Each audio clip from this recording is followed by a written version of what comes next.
Hey guys, what's up? It's Ali and Frank. This is our first episode of Rig for Dirt. We're just a couple guys who like to get outdoors, have some experiences in our rigs, and want to share those with you. That was pretty professional. Was that pretty for the first podcast? For the very first one? For the first one. I think people are going to be very impressed with this first episode after hearing that. It's like having your hands up and not knowing what to do with your hands. Right, exactly. What's happening? What do I say? What do I right say? At the very beginning. See, we can't do hands because it's podcast. Right. Yeah, little blessings. Exactly.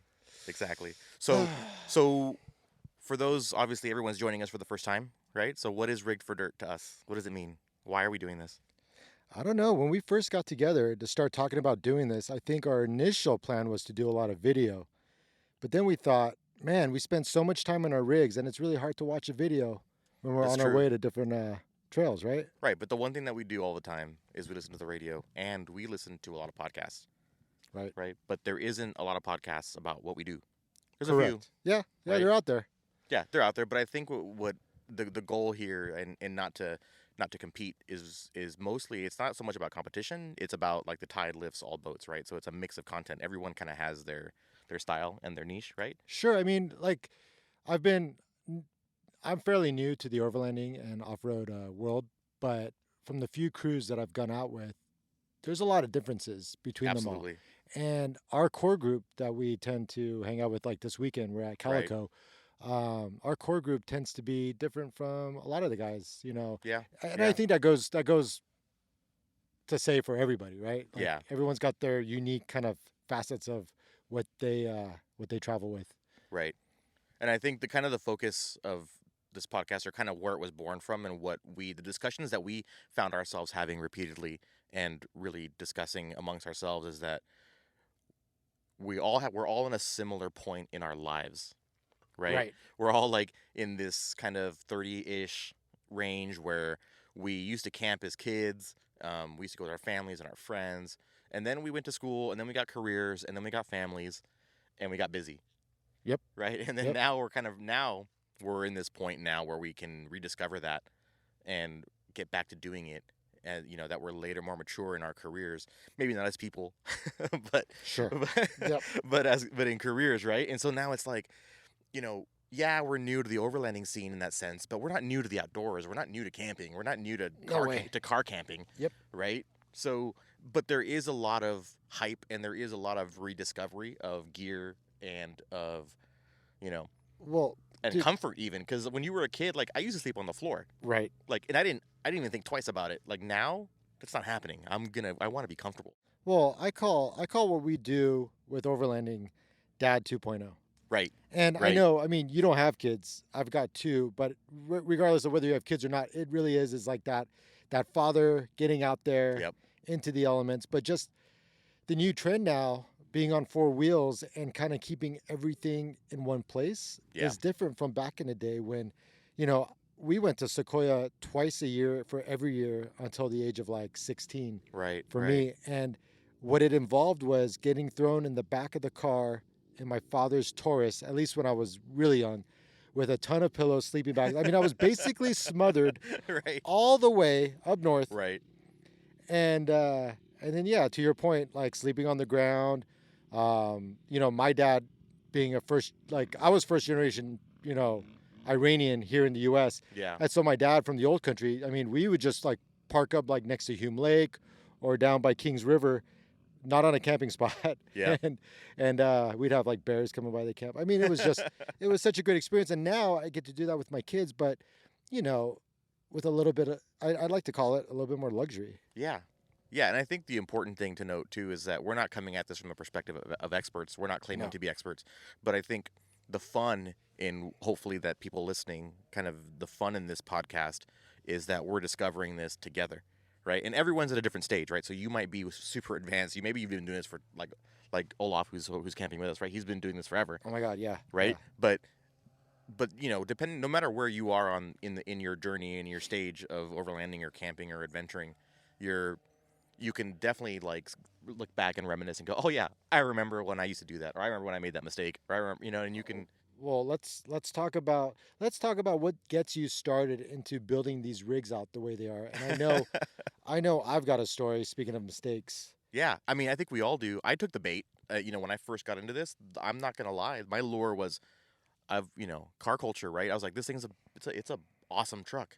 You're talking about like building a badass rig and driving it off road. Yeah, Right. I'm in. I don't care what else comes next. Camping, sure, but I'm gonna get to build this badass truck, Yep. right? So I took that bait. But the reality is, like, once I got into it, I was like, maybe it's not so much about the truck. Well, I mean, It is, but it's a lot of what we do and like the culture kind of that surrounds like, Instagram and yeah, YouTube and all that. I mean, there's a lot of focus on the rigs and there's a lot of focus like at these events. I mean, you run OC Rigs and Coffee, yeah, which is growing yeah. month over month, Yeah, and right? that's one of the reasons why that kind of gave me the idea to do this podcast, right? And that we started talking about it is because I saw the people that were going to OC Rigs and Coffee, Right. right?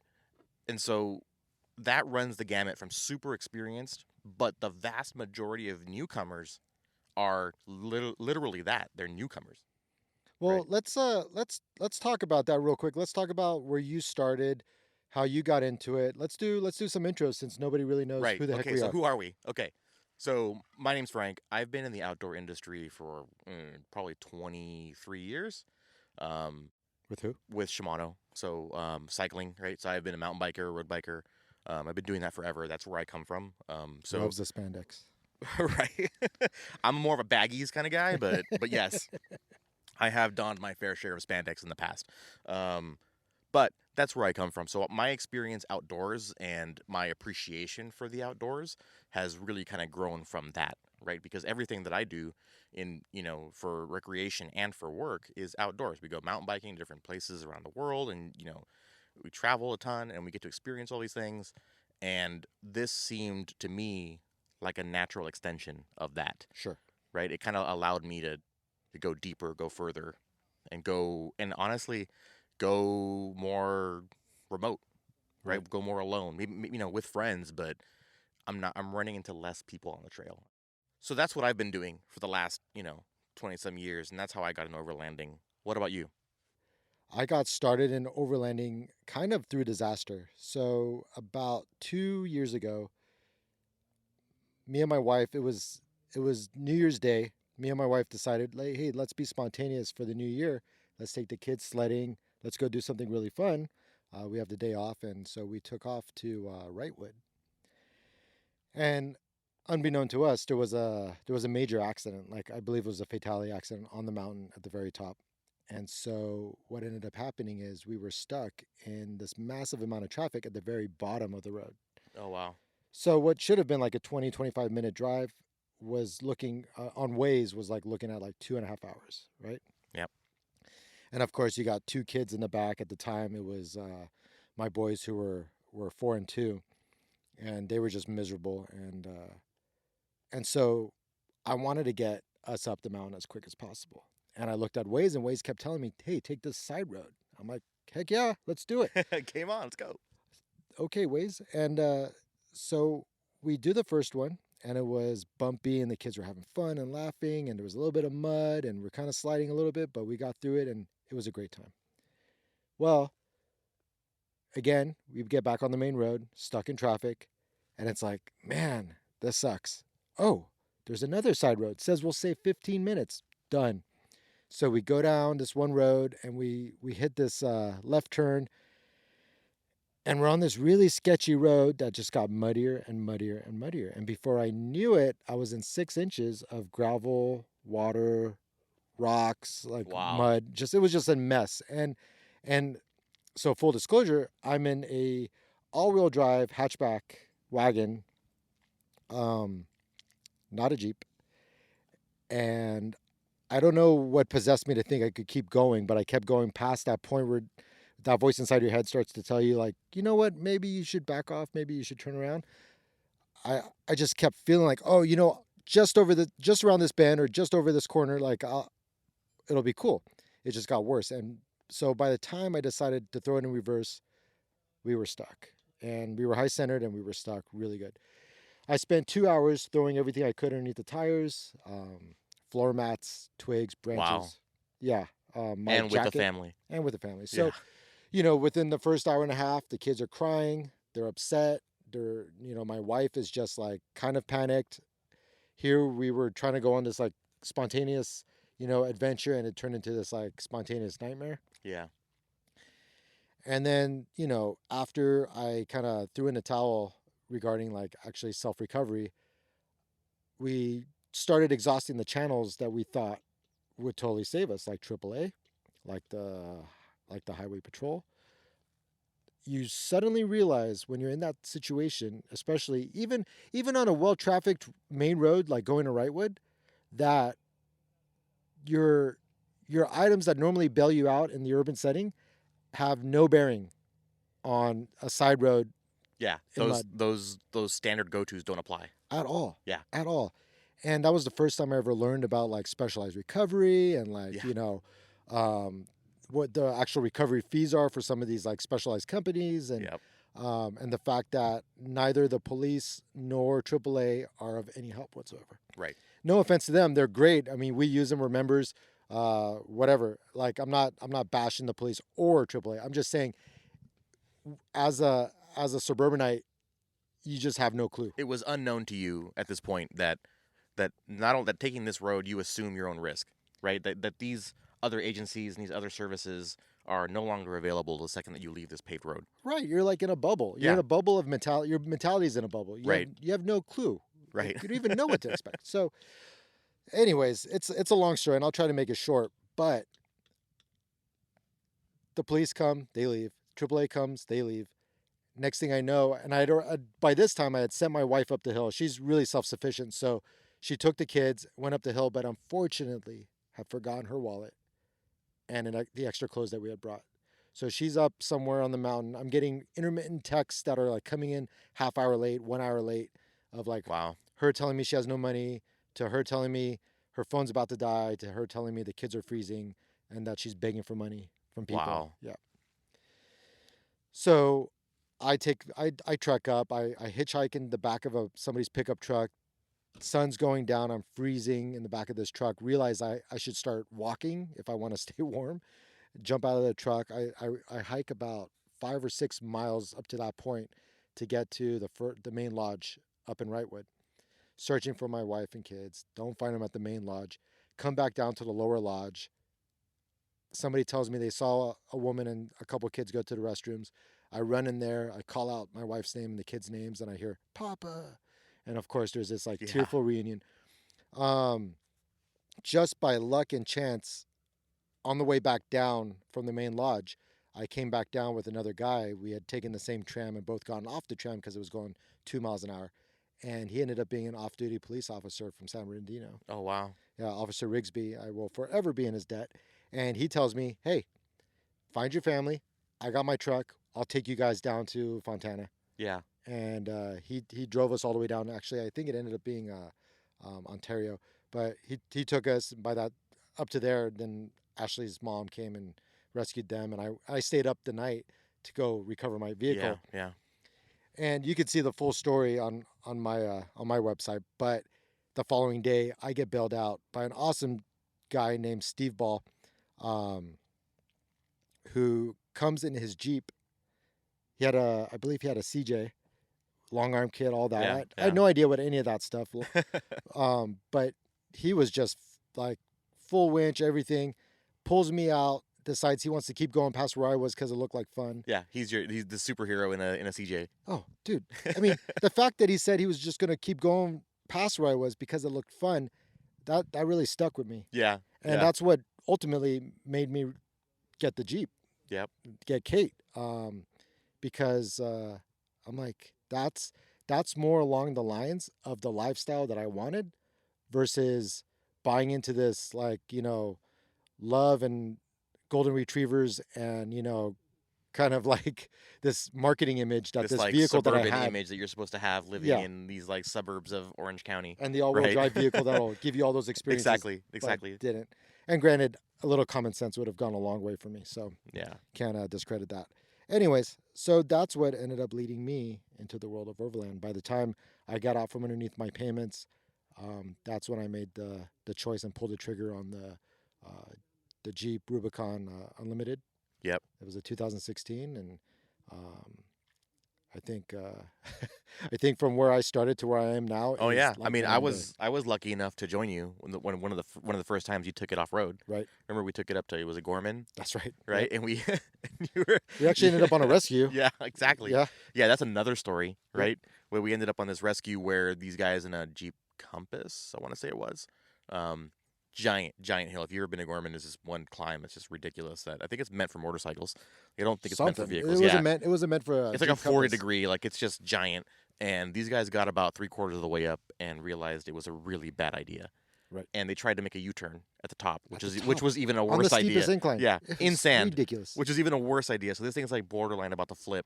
And long story short, because I don't want to hop from story to story, is we ended up doing a recovery on that one, Right.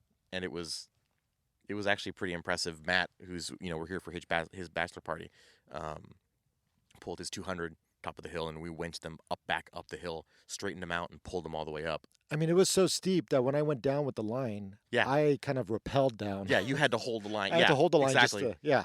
Exactly. I don't know So what they I were wanted, thinking. what I wanted to do, I mean, that's an awesome story, and we'll probably come back to it, and in a future podcast and spend way more time on that story because it definitely deserves it. But you were in a unique position with Kate, which is what maybe some people might know. They might know Kate the Jeep. They might follow Kate the Jeep on Instagram. Right. But you were in a unique position when all of this started and this transition and overlanding started. Yeah, so I have the benefit of leading the creative team on the marketing and digital side for 511 Tactical. And when I first got exposed to overlanding, this was literally right after I bought my Jeep. I went to Overland West, and I got exposed to like the main line of the world of overlanding and like a direct connection to all the companies and the lifestyle. And I went up there and met up with my buddies Olaf and Adam, who have been in this world for years now. And I was just kind of astounded that there was this whole world of people that were all about this preparedness mindset, that were all about the high end gear, the having everything at all times on them, ready to go. And I'm like, these are our people. These are the kind of people that at 511 make the most sense in connecting with and being a part of. And it was exactly what I wanted for myself as well. Right. So it made sense to then take this concept and take what I wanted to do with Kate, or she became known as Kate, and I'll get to that, but and present it to the marketing head and the CEO of 511 at the time, and they loved the idea, and they really felt that this community had legs in terms of connecting with the core consumer that we're trying to go after. I mean, we're really big on the Guardian, which is like, your law enforcement, Right. first responder community. But this is kind of what they do on their off time. I mean, we're here, and Matt's future brother-in-law is a LA Fire Department, Right. or FD, right? Right. There's guys here that are. I mean, you're right. This is exactly what they do. Former right. military. We got Olaf, Right. former military. I mean, this is what like their adventure, their off time looks like. Right. For a lot of them. So when I presented this, they're like, yeah, that's a no-brainer. Why aren't we in that space already? And as a result, they allowed me to connect the 511 name with my project, a project which became known as Kate, because once I bought the Rubicon, the first thing I did was I took the kids, threw them in the Jeep, went up to Jeep Hill, which at the time you could get to, Right. out at Holy Gym. Right. And we went on some of the big ruts up the steep hills. And I said, hey, boys, so are we going to get stuck? Because up to that point, they thought every time we went to the grocery store, every time I went to go drop them off at school, or every time we just went out to get some food, they thought we were going to get stuck in mud. Yeah. And so I did that so that they can see, no, we're not. And sure enough, they're like, no, we're never getting stuck. I'm like, awesome. Mission accomplished. And then I said, okay, do you guys want to name her? And they're like, yeah. And so like they really connected with her Yeah. from that. And, Yeah. and they came up with Kate. And everyone's giving me a little bit of shit. They're like, hey, you know what? Like, that's not really like a 511 style name. Right. And, on Kate, there is a sticker that says AMV, All Missions Vehicle. And that is the full on 511 style name for you. Right. But right underneath that, it says Kate the Jeep. And that's never going to go anywhere because Yeah. that's the soul of what this project was based on, Yep. was to ensure that as a father and as a provider and as a protector of my family, when we go out and do these adventures, even if it's a short day of sledding or if it's going on a 3-day excursion to Yosemite, we're going to want for nothing. Yeah. And we're not going to have to worry about getting stuck in the mud or not being able to recover or, whatever may come. I'll have days worth of food, which I do, thanks to amazing partners. I've got the ability to self-recover. Yeah. This vehicle is just decked. Yeah. Yeah. And, I think Kate alone deserves probably like an entire episode, because just to go through the build list and that whole adventure. Right. And it's truly awesome. And I mean, even like in the short time, we haven't known each other a super long time, right? But I worked with your wife actually, right? Before I even met you. Yeah, exactly. Yeah. So, and that's kind of how I met a lot of the guys here. Actually, is when my wife worked at 511, right? A few years ago. So it's. I think we've been kind of on a parallel journey as far as like beginning this. Totally. Like beginning this whole adventure thing, and it's been when I got my FJ. So I drive an FJ Cruiser, and I got that about almost 16 months ago, August of a year and a half ago. So it was kind of the same thing, right? Like I had kind of known I wanted to do this. I had seen it growing. The community had been growing, and there's been I've seen these rigs and people doing desert runs and whatnot, and heard of some of the famous spots, like the Mojave Looked like Road. a lot of fun, right? Exactly, it looked like a lot of fun. But what I didn't know at the time was there's a catch to that fun, right? There's a risk, right? And you've got to be prepared, right? It's not just a matter of buying a 4-wheel drive, which is what I did. I got a 4-wheel drive truck and didn't even give much thought into it, and ended up not keeping it because it was totally not the vehicle for me and for what I wanted to do. So I ended up getting an FJ Cruiser, which is, perfect for me. And like it's been, and that's trucky, right? It's become known as Trucky McTruckface. And so not named by any kids or anything, just my wife and I are being goofy. But same thing, right? It's kind of going through this kind of evolution of what do I need? When do I need it? Right. Where am I going? And what are the possibilities of things that can go wrong? Your mentality has changed, right? Absolutely. Yeah, the way that you approach problems has totally changed. Like just from, a matter of saying, look, these are things that I know I can't do, and these are things that if I get myself in a situation, I'm going to be screwed. Right? To now being like, okay, how do we work through this problem? Right. Right? It's not a matter of and everything has a solution.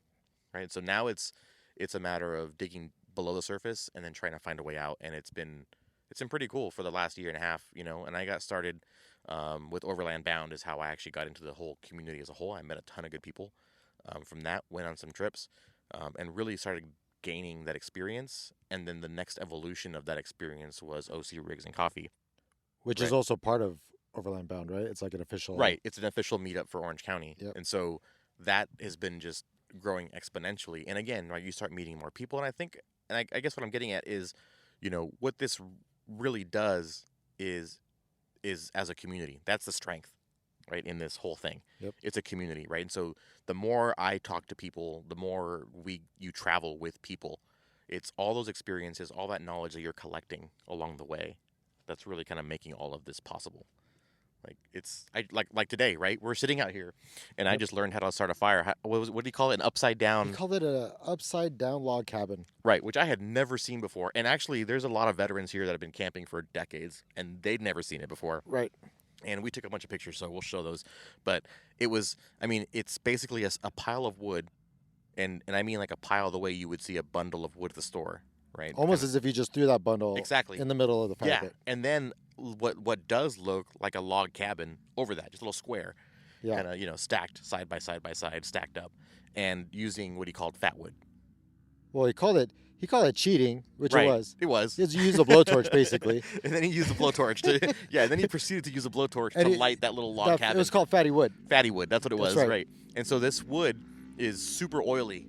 Right, it's super rich. Right. And so, by the way, this sound that you're hearing, we're literally out in the desert camping, which is I want to get to that in a second, and I'll explain why we're Yeah, out those here. are like the ATVs and the Razors, and then I don't know if The anybody side heard by it, sides but we had some automatic gunfire coming out from over the from hills, behind. which is Yeah, always fun in the middle of the in desert. the middle of the desert. We're out here on BLM land camping tonight, and so anyways, starting this fire was epic, and those are things that you learn only by going. Like you're never gonna see that.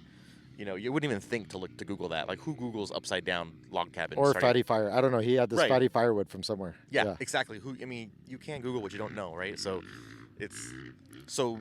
Well, that's part of this, right? That's part of like getting out here and being outdoors with these types of people, where everyone kind of brings something unique. Exactly. Everyone brings something unique and different. Yeah. So, what are we doing out here? Where are we?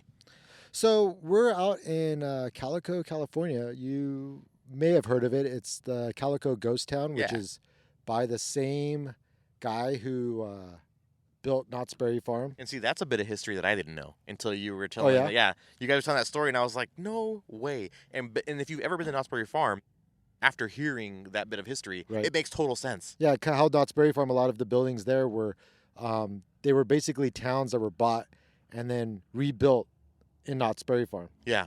Which is why it has such an authentic kind of vibe to it. Totally. When you go feels there. like an old town. You're like, who's the said master? You're like, prop master. You like kind of put this together. No, it's literally they took a town and they that used to be a saloon. That used to be a store. Right. That used to yeah. Yep. And so Calico is the same way. So when you go there, I mean, it's pretty awesome. You'd have to see it like at least once. I mean, a lot of people drive by it on the way to Vegas, and I think they discredit it because it just looks like It looks like a tourist trap from like the side, right? You're like, oh, there's probably nothing we're seeing there. But it's just outside of Barstow in the middle of the desert. But it's really cool. It's got a lot of cool little shops, and then it's got a great bar. Really? Oh, it's got a great bar. It's got such a nice patio, and if like you come out here to camp for a couple of days, highly recommend hitting up the Calico Ghost Town Bar. It's just a good time. We should have done the podcast for there. Right? Yeah. Done it from the bar. No doubt. Well, I mean, I got my beer here, so yeah, I've got mine too. Yeah, we're good. We're good on the bar front. So so anyways, that's why you hear these side by sides occasionally kind of barreling by, and gunfire, and maybe a jet, and occasionally will go by too. Right. But that kind of goes on. That segues into kind of the next point, which is this is the feel that we want for this podcast. We want it to be authentic campfire conversation. Just you're listening in on conversations that we'd probably be having anyway right now. Yep. Right, sitting around a campfire with a bunch of dudes, and occasionally our wives, and just shooting the shit and having a conversation, and debating, rigs, suspension, gear, life. Yep. Whatever, right? Whatever comes out of that moment. And so we thought the first podcast would be awesome to actually record it when we're out here watching this epic sunset. I mean, I wish I could share the sunset with everybody, because it is, I mean, the sky is so big out here, and it is just like there's these shades of like violet and cyan and then yellow. you have it goes into yellows and blues. It's crazy out here. And oranges and gold. I mean, for me, that's the biggest draw, are these moments where you're just kind of like in awe of the world around you, and you really get in the middle of nature. And granted, there's a lot of stigma attached to OHV and just people with four wheels coming into these natural spots. But I mean, as long as we respect the environment around us, and we, follow the leave no trace mentality, right? The roads are there. We're simply driving on them, and beyond that, that's it. We're not going off the trail. And if anything, I mean, and we as a group, in general, we try to contribute as much as possible, right? Like I've stopped on many trips and picked up beer cans on the side of the road. Weren't you just part of a cleanup in Joshua Tree? Yes. So we did that. Yeah. Right. We did that last week. We went out with Roaming Lost and SoCal Overland and Lost Sasquatch. Not to name drop, but those are the guys that organized all that. Right. And so we went out with them, and we did a sizable cleanup just outside of Joshua Tree. We were going to go to Joshua Tree, actually. That was the plan. That's how all this started. Roaming Lost, Kingston is his name. He threw out this idea on Instagram, I think, and said, hey, with the government shutdown, wouldn't it be great if we as a community come together and clean up the mess that's in the headlines? Right. And everyone immediately jumped on board and said, absolutely, let's do that. And so everyone contributed. Everyone spread the word as much as they could. We ended up getting upwards of 35, almost 40 rigs, I think, that showed up. We all caravanned out there. But the day before, we got waved off of actual Joshua Tree proper because the locals had already taken care of it. Right. Like Friends of Joshua Tree, the Mojave Desert Land Trust, they had already been organizing cleanups and they took care of it. But that doesn't mean there were other sections that didn't need our attention, right? So we were directed just north to Sunfair. And Sunfair, once we got there, it was blatantly obvious how horrible it was. And that's just BLM land. So that honestly isn't affected by the government shutdown. Right. It's always open. No one goes out there. No one's doing cleanups. No one's charging for camping spots, right? There's no attention Right, really but I going think to it. the point of the matter is there's been, like I said, there's been some negativity associated with it. And speaking of Joshua Tree, there was that recent news article that went out. I think it was Nat Geo that was Oh, right, with kind of the cut down Joshua Tree, right? That some 4x4s, off-roaders right were trying to basically cut a new line. in through Joshua Tree. And Right. the reality is the shot that they showed was just some random fallen tree, and I can understand they were trying to show an image that might fit the story, but it was really kind of hearsay. Well, yeah, it was hearsay at best, and the reality came out a few days later, or maybe it was even a little bit longer than that. That it was just total fabrication. Like it never even happened. Yeah, like somebody kind of maybe brought it to somebody's attention. They thought it sounded like a good story. They ran with it, given the government shutdown. Right.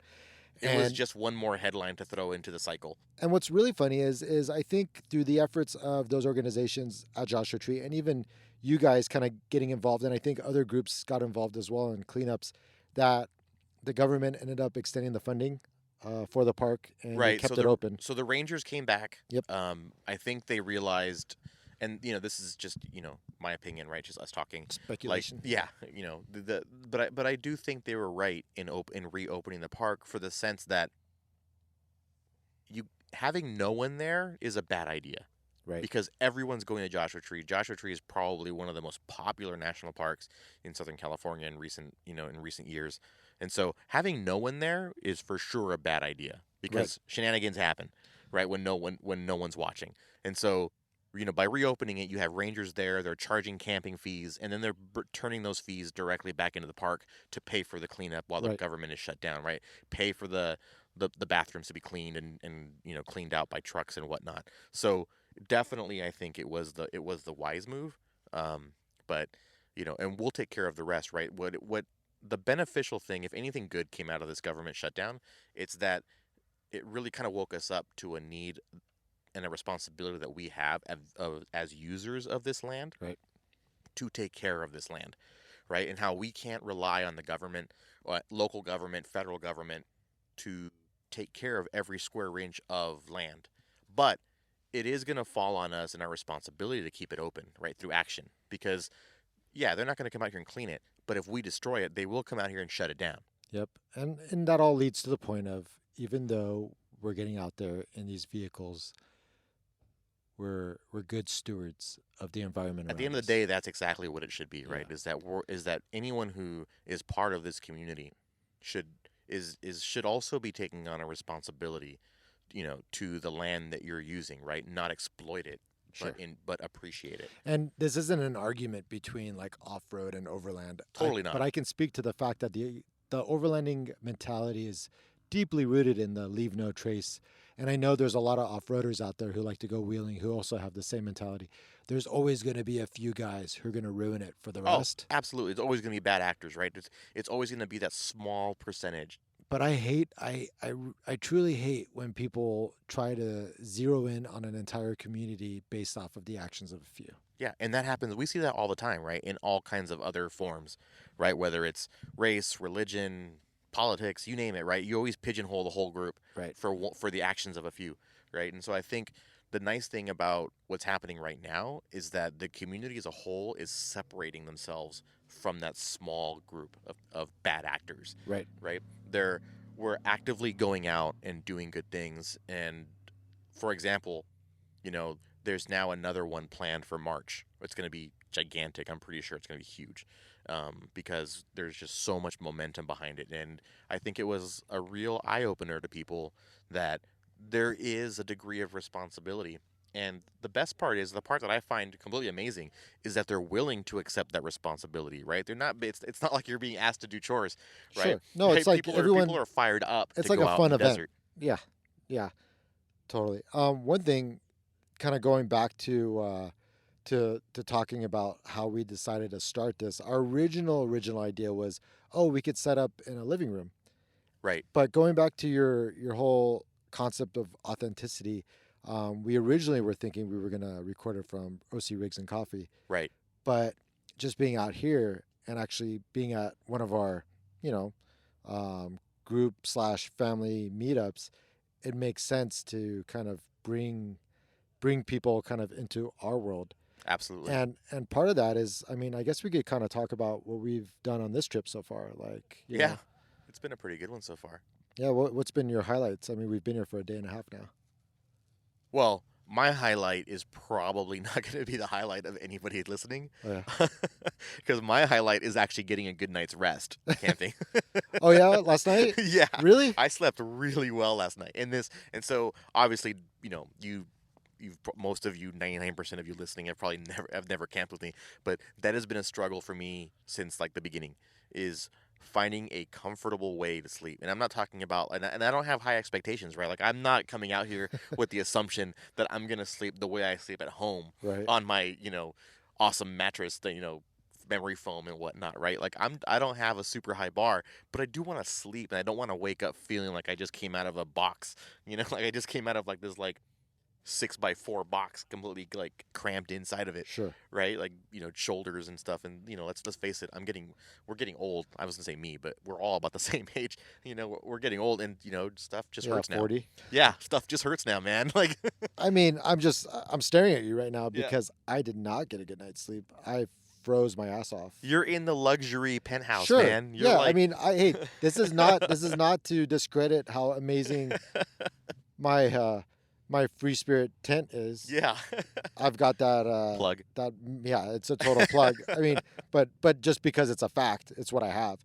Yeah, It's a massive tent though. So one body in that king size mattress size tent is not enough. yeah. And It got it was chilly. really cold last night. And honestly, last night was, I mean, yeah, it was cold. And I my mean, sleeping bag sucks. yeah, and see, that's the thing, right? That's That's why something I got to look into. So that's why I'm saying for me tonight was a game changer, because I've been tweaking and like adjusting my what I bring to sleep, right? So my sleeping bag, sleeping pad, the tent.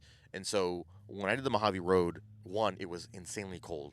Well, for those in the Midwest right now, it's not, but for California, it was cold. It was 24 degrees overnight, and my sleeping bag didn't cut it. Two, I was in this small tent that's like if you've bought tents, this. It says it's for two people, but it's for two people that want a spoon all night. Like it's tiny, right? So I will not be sharing that tent with you. right. So I got super claustrophobic in it, and I wasn't warm. So like every time something brushed up against the tent, like a branch or some little like field mouse, it felt like it was brushing up against my shoulder, which quite literally it was. Oh, look at that Bronco! Oh yeah, look at those guys go. I've seen that guy. Is that an international scout? Over there? Yes, I've seen that guy. Actually, he's come to one of the meetups in Orange County. Oh really? Yes. Very cool. Oh, he's the one. That's the engine that we hear Yes. when he. Yeah, very Yes. cool. Yeah. So, sorry, we're geeking out on cars. Hazard of the location. Right. So what I changed up, because for those of you who have struggled sleeping outdoors in the cold, this is the bit you want to hear, right?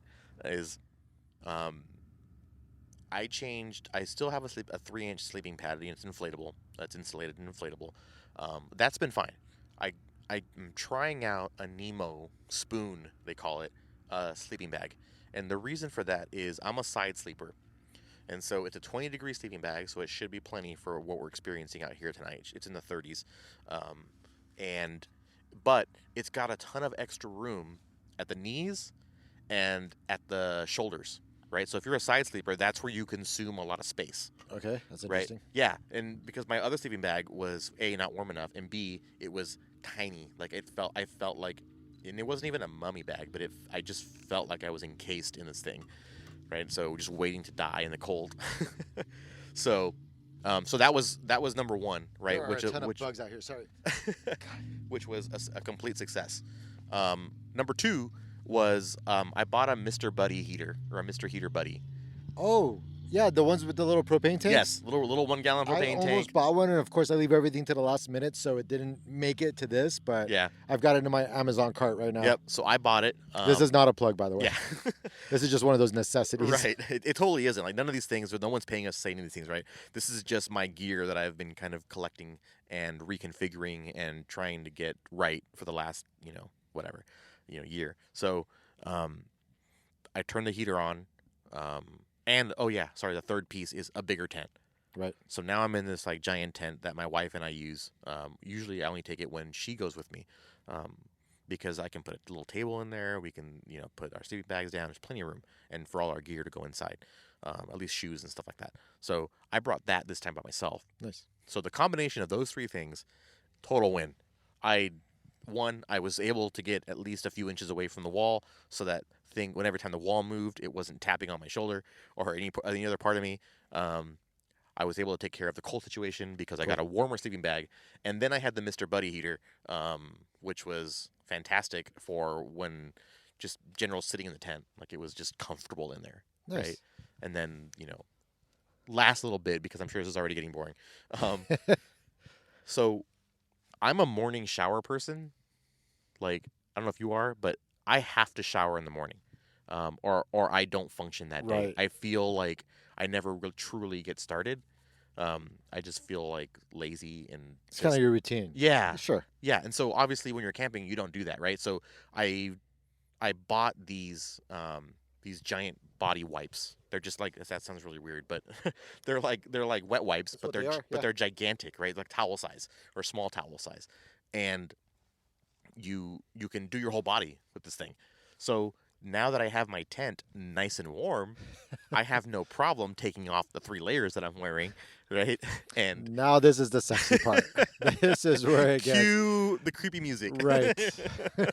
No, but really, right? Like, I can take this kind of pseudo shower with this like thing, and you know what? It works. Yeah. So I mean, those things work. It's one of those tricks of the trade, right? Yeah. It's like, hey, it's about being comfortable. If right? you're worried about your cleanliness on the trail, well, there's things out there that can make it a lot more bearable. And it's not even so much the cleanliness part, because I can deal with one day not showering, right? Sure.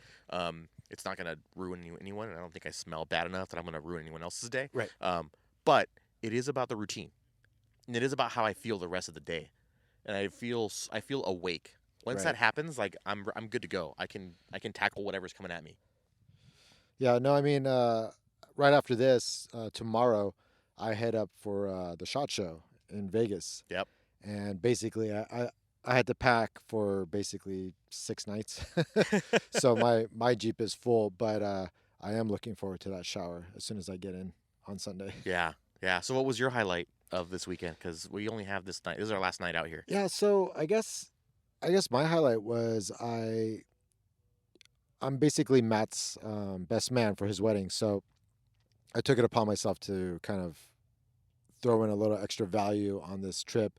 And I got to cook for everybody last night, and I got to cook again for everybody this morning. We made some really bomb breakfast burritos, which, by the way, was amazing. Like, last night's dinner was epic. Oh, I'm like, glad you thought so. I don't eat that well even in my house.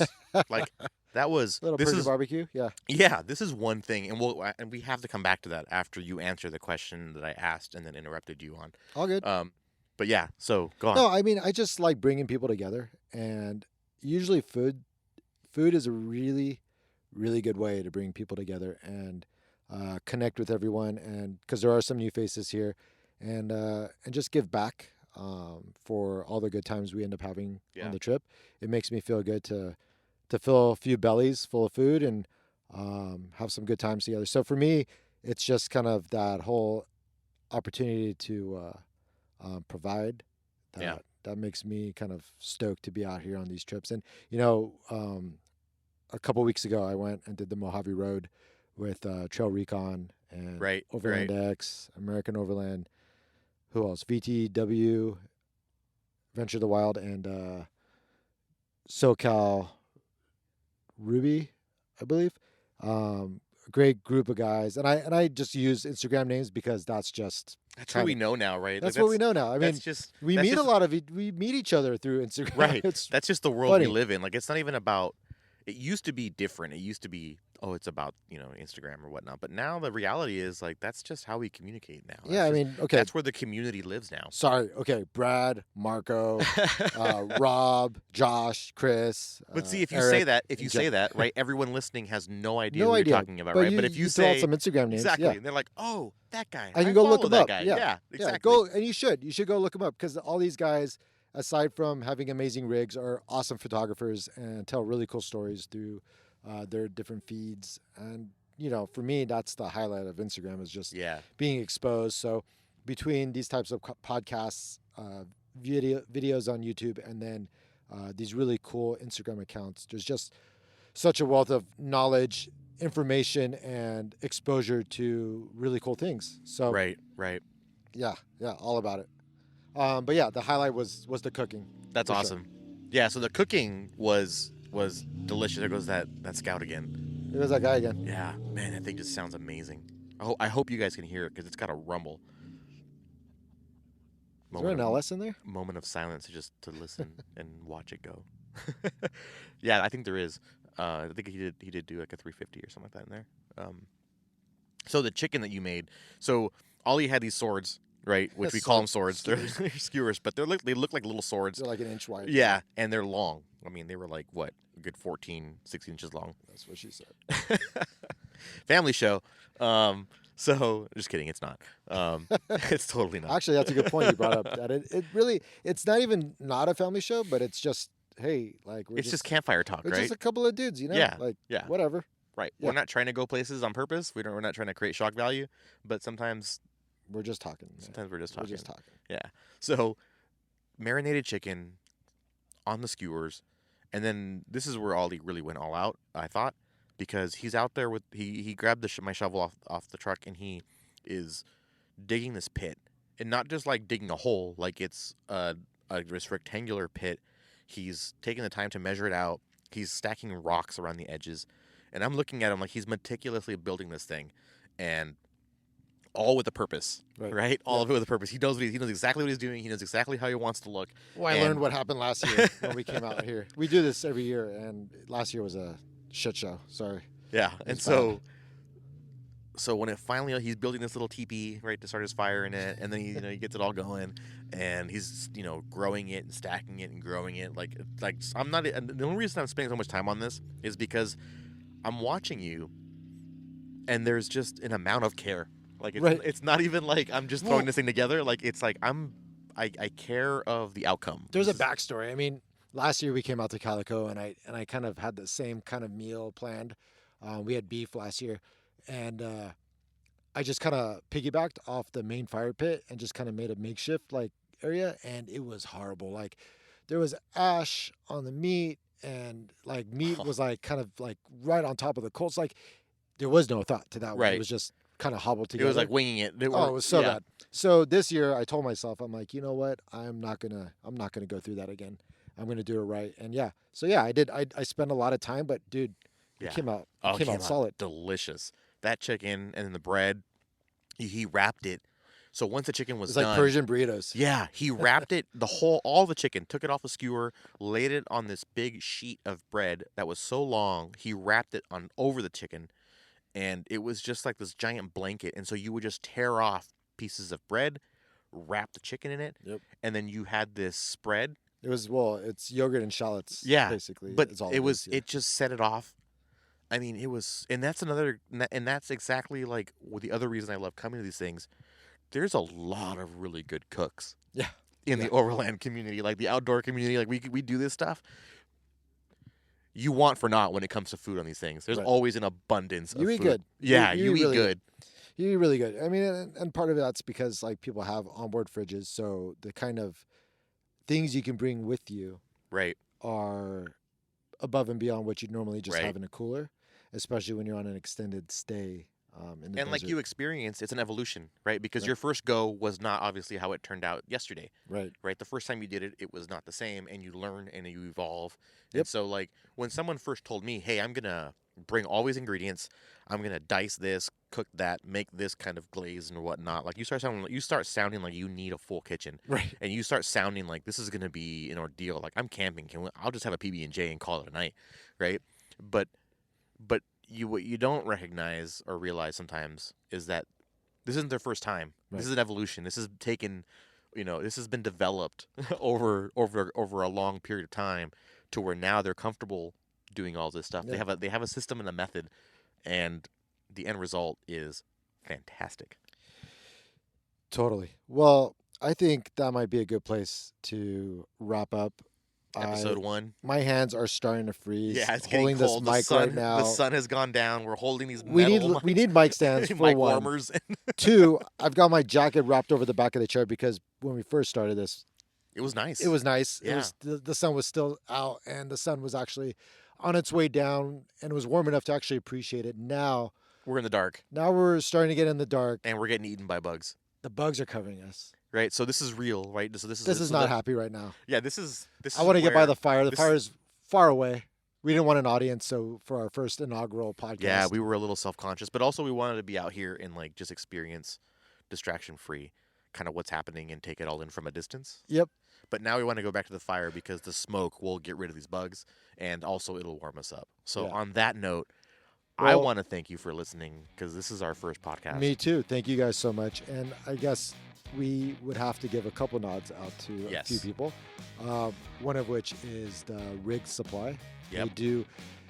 They do a lot within the community. They are hardcore overlanders themselves. Yeah, they're members of the community for sure. Yeah, and it was my initial conversation with the owner that led to the beginning of my project with Kate. Actually, I owe them a lot as far as like some initial guidance and direction, and they've been cool enough to come on board as the title sponsor for our podcast right now. So big, huge thanks to Rig Supply. You can check them out at rigdsupply.com.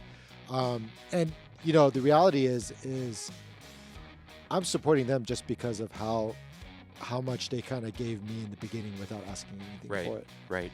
And we are called Rig for Dirt, and it just kind of made sense. Granted, neither of us have a 4Runner or a Tacoma, and these guys are huge into the Toyota scene. That's true. I mean, That's true. had we had those vehicles, we'd be a lot better off. Had because this planned out better, or we planned this to be more of a commercial endeavor. Right. I mean, because they just came out Maybe. with their Ultra Swing, which is a really cool attachment for the back Right. of your 4Runner, which allows you to carry an extra tire. Yeah. And add on rotos, and it's just kind of pre-built and built really well. Yeah, with it's a lot of and experience. it's an add-on part, right? So it's not like you have to, take something apart, cut Right. something, weld something. Yeah. It's an add-on part that It makes bolts total on. sense. Yeah, Yeah. yeah. It made me want a 4Runner. Don't get me wrong, I love my FJ. Oh, and yeah, I'm not gonna get rid of never it. getting rid of that FJ Yep. Cruiser, but it definitely kind of got me jonesing, and that's okay. That's what this tire. That's what a tire swing can do. Sure. I mean, get you jonesing for another vehicle. It's cool to have a company like that supporting us because of the thought that they put behind what they do, and the type of things that they're involved with just kind of spill over to everything we do as well. Right. I mean, I spent a lot of time with those guys, and the reality is it doesn't matter if you're running a Toyota, a Jeep, a Chevy, Yeah. whatever. I mean, even on this trip, The there's all community kinds. is the community. Yeah, on this trip we have a Land Rover, we have we had a Colorado, a Subi, we had Yep. the Jeep, and then there's a Tundra. To that point, you can get a lot of different parts from Absolutely. Rig Supply. So Yeah, absolutely. check them out online. Great guys, awesome customer service. You won't be sorry. And yeah, follow me and Frank. Yeah. My Instagram is at Kate the Jeep, the official 511 Tactical Jeep project. My Instagram is at Truckee McTruckface. That's Truckee_McTruckface. Not sponsored by anybody, just sponsored by my wallet and occasionally my wife's kindness. I am sponsored by everybody in the world, but we can get to that another time. I do want to give a quick shout out to KC Highlights because they've been amazing. And I will be attending King of the Hammers with them this year. We'll be out there. Absolutely. Yep. We're gonna do our next podcast from King of the Hammers. Yeah, so that's I'm looking the goal. forward to that. That's gonna be an experience I've never been. So I've never been either. I've only seen pictures and videos. if you've made it this far, thank you so much for listening to a couple of guys just shooting from the hip. Yeah, around a campfire. Have a good night.